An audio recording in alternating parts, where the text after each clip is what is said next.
ক্যামেরার সামনে এসে দাঁড়াবো এটা কখনো ভাবিনি।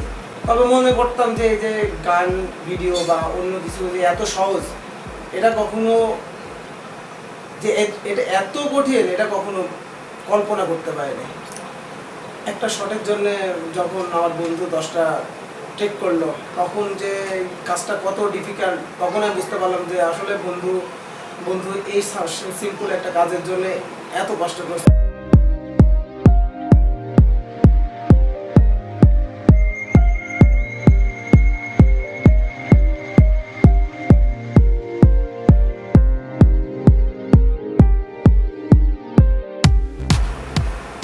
ডিজিটাল সিনেমাটোগ্রাফি একটা কোর্স আমাদের। এই কোর্সে ফাইনালে যখন শুনলাম যে একটা মিউজিক ভিডিও করতে হবে, অনেক নার্ভাস ফিল করছিলাম।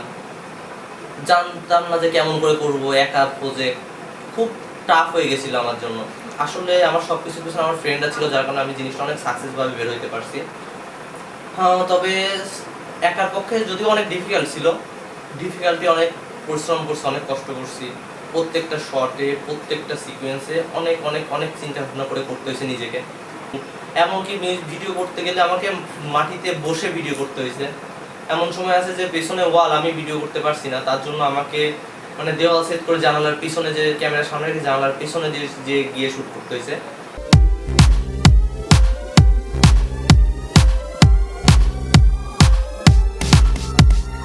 কিছু কিছু শট আছে, যেমন মেয়েকে ইফটিজিং করার যে বাইকের শট, একটা শটের জন্য অনেক কষ্ট হয়েছে, যেমন সেটার জন্য মিনিমাম 20 থেকে 22টা টেক নেওয়া লাগছে।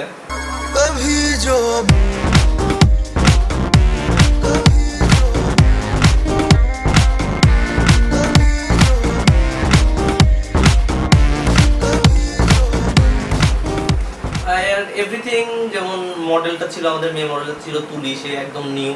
সে মানে কান্নার কোনো অভিনয়টা তার মধ্যে আসতে পারে, কিন্তু সে তার এক্সপ্রেশনটা আমার কাছে অনেক ভালো লাগছে। সে কান্নাটা পারফেক্টলি দিতে না পারলেও তার এক্সপ্রেশনগুলো অনেক ভালো ছিল। আর ওভারঅল যারা অভিনয় করছে তাদের সবাইকে অনেকভাবে ট্রেন করতে হয়েছে আমাকে। আর সব থেকে মজার ব্যাপার যেটা ছিল, সিনেমাটোগ্রাফার তো ক্যামেরার পেছনে, ডিরেক্টর ডিরেকশন দেবে, কিন্তু ডিরেকশন ছাড়াও আরো যেখানে অনেক পার্সন ছিল। একজন হচ্ছে চা বিক্রি করে, যে সেও এসে বলছে, মামা এটা যদি এখান থেকে নিতেন অনেক বেশি ভালো হতো। একজন চটপটি বিক্রি করছে, মামা এই শটটা এই দিক থেকে নিয়ে দেখেন অনেক ভালো হবে। মানে সবাই ডিরেকশন দিতেছে, এই জিনিসটা অনেক মজার ছিল। তবে হ্যাঁ, কোর্সটা নিয়ে অনেক কিছু শিখছি।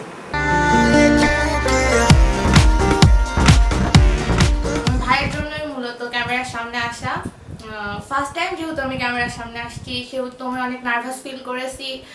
আর নার্ভাস ফিলের জন্য আমার লুকিংটা বারবার ক্যামেরার দিকে গেছে, যার জন্য ভাইয়ের কাছে অনেক বকাও খাইছি। তাও সব কিছুর মধ্যে একটা আলাদা মজা ছিল, অনেক মজা করছি এটাতে।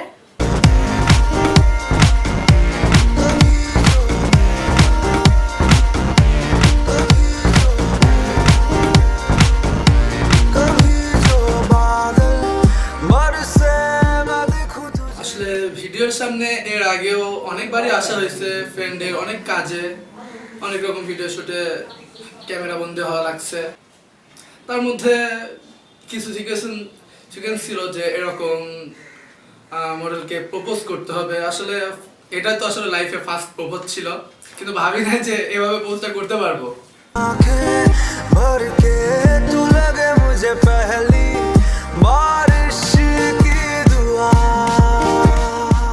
কাজের মধ্যে আরো কিছু সিকোয়েন্স ছিল যেগুলা আসলে অনেকই হার্ড, তারপরেও সহজে নেওয়ার চেষ্টা করেছি।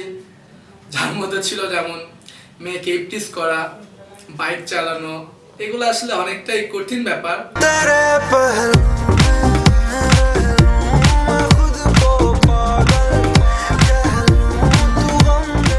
কাজটা করতে গিয়ে অনেক কিছু শেখা হয়েছে, অনেক কিছু জানতে পারছি, অনেক কিছু বুঝেছি।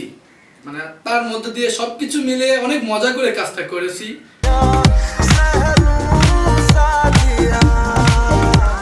আমি লাইফে ফার্স্টে ক্যামেরার সামনে আসছি, বাইরে এসে অনেক ভালো লাগছে।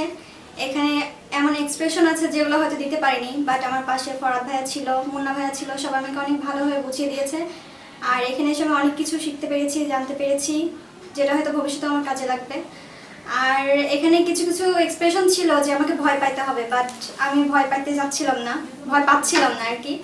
তো হচ্ছে এমন কিছু সিচুয়েশন ছিল যে আমাকে হাঁটু গেড়ে বসতে হবে কোনো একটা জায়গায়, বাট হাঁটু গেড়ে বসেছিলাম ঠিক, আমার অনেক ব্যথা লেগেছিল।